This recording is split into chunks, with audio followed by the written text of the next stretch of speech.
Assalamualaikum warahmatullahi wabarakatuh. Selamat datang kembali sahabat Medusi. Di sebuah desa kecil yang terletak di kaki Gunung Lawu, Madiun, hiduplah seorang gadis cantik bernama Nina.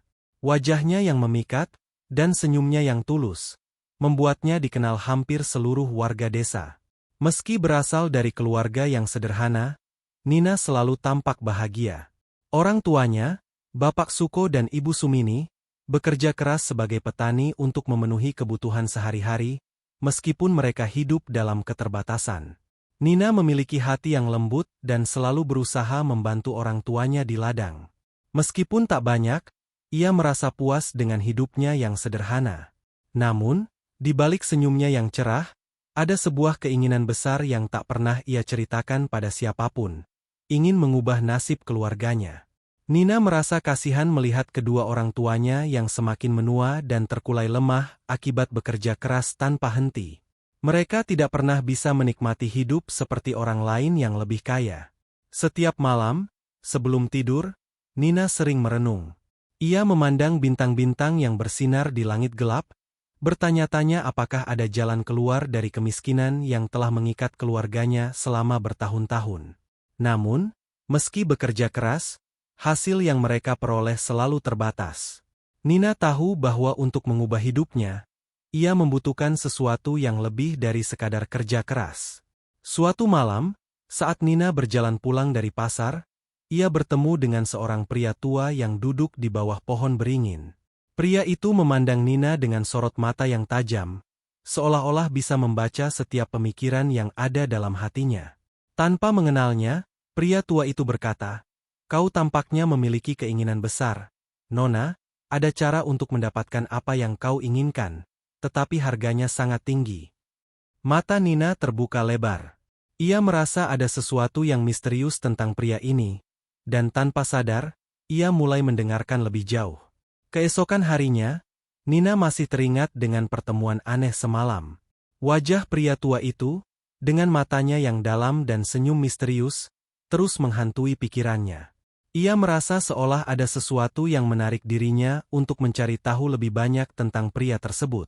Rasa penasaran yang tak bisa dibendung akhirnya membawanya kembali ke tempat di mana ia pertama kali bertemu pria itu, di bawah pohon beringin yang besar di pinggir jalan desa. Namun, ketika Nina sampai di sana, pohon itu tampak sepi. Tak ada tanda-tanda keberadaan pria tua yang ia temui kemarin. Nina merasa kecewa, tetapi juga sedikit lega, karena pertemuan semalam terasa begitu aneh, bahkan menyeramkan. Ia hampir berbalik untuk pulang, tetapi tiba-tiba, sebuah suara menginterupsi pikirannya. "Nona, apakah kau mencari seseorang?" Suara itu datang dari balik pohon. Nina menoleh dengan cepat. Dari balik bayangan, pria tua itu muncul kembali, dengan wajah yang lebih mengerut, tetapi senyumnya tetap tak berubah. Siapa kau sebenarnya?"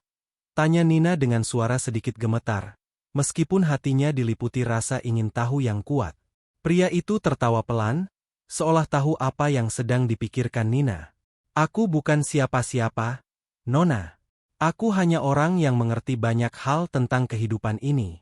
Dan aku tahu apa yang ada di hatimu." Pria tua itu melangkah mendekat, seolah magnet menariknya, dan berkata lebih pelan, "Jika kau benar-benar ingin merubah nasib, ada cara yang lebih cepat daripada hanya bekerja keras. Tapi, seperti semua hal besar dalam hidup, ada harga yang harus dibayar."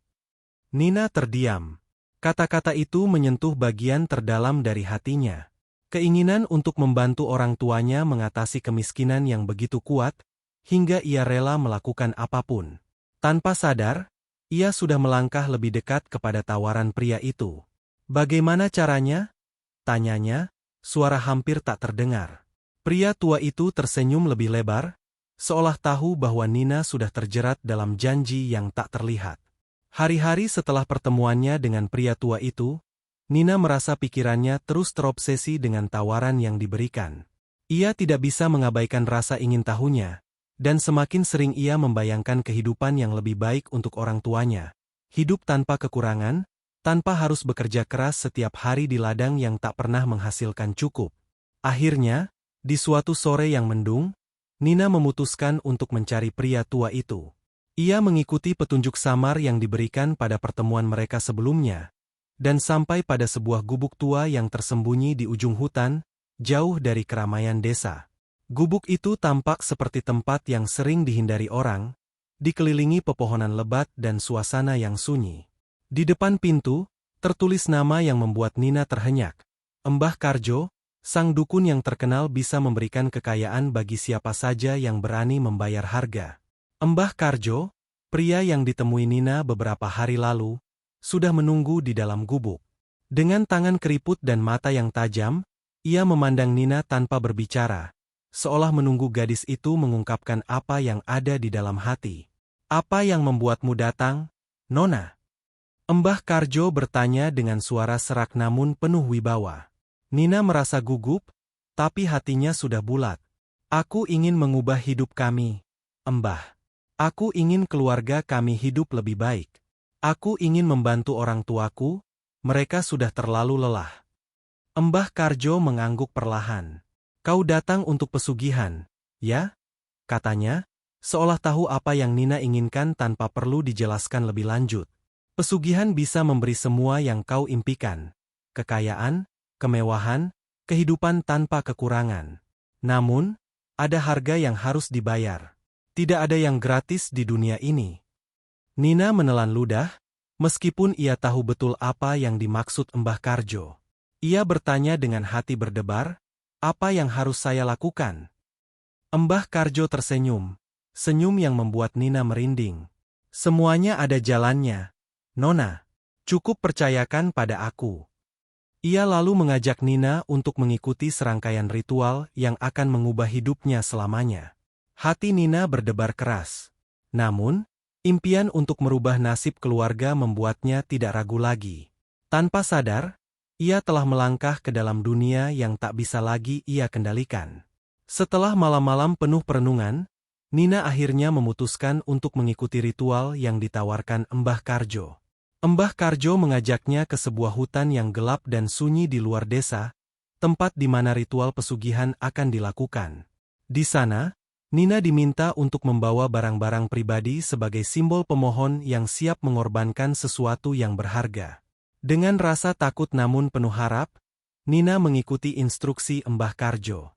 Ia diminta untuk duduk di sebuah lingkaran yang digambar di tanah, sementara Mbah Karjo mengucapkan mantra-mantra yang tidak dimengerti.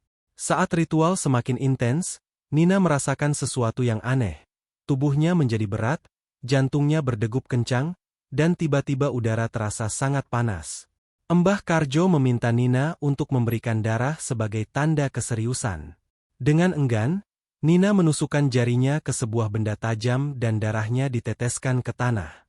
Saat darah Nina menyentuh tanah, tiba-tiba angin kencang berhembus, dan di hadapan Nina muncul sosok yang menyeramkan, makhluk gaib yang menuntut bayaran. Setelah ritual selesai, Nina merasa pusing dan lemas. Namun, keesokan harinya, ia terbangun dan mendapati keluarganya mendapatkan banyak keberuntungan. Ayahnya yang sebelumnya tidak bisa bekerja karena sakit, tiba-tiba sembuh dan mendapatkan pekerjaan di kota. Rumah mereka yang dulu reot kini direnovasi, dan mereka mulai hidup dalam kemewahan yang tidak pernah dibayangkan sebelumnya. Namun, seiring berjalannya waktu, Nina mulai merasakan adanya perubahan yang aneh dalam dirinya. Ia sering merasa dihantui oleh mimpi buruk dan suara-suara yang tak terlihat. Setiap kali ia memandang cermin, ia merasa ada sesuatu yang tidak benar dengan dirinya. Matanya tampak lelah, dan bayangan di sekitarnya semakin gelap. Suatu malam, saat ia berjalan sendirian di desa, Nina mendengar suara aneh dari balik pohon besar. Tiba-tiba, muncul sosok gaib yang menuntut jiwanya sebagai bayaran. "Kau telah menerima kekayaan, kini saatnya kau membayar harga yang seharusnya kau bayar." Suara itu bergema di telinganya. Nina mulai merasa tercekik oleh rasa bersalah dan ketakutan yang terus menghantuinya. Ia mencoba untuk kembali ke Mbah Karjo untuk membatalkan pesugihan itu, namun Mbah Karjo telah menghilang tanpa jejak.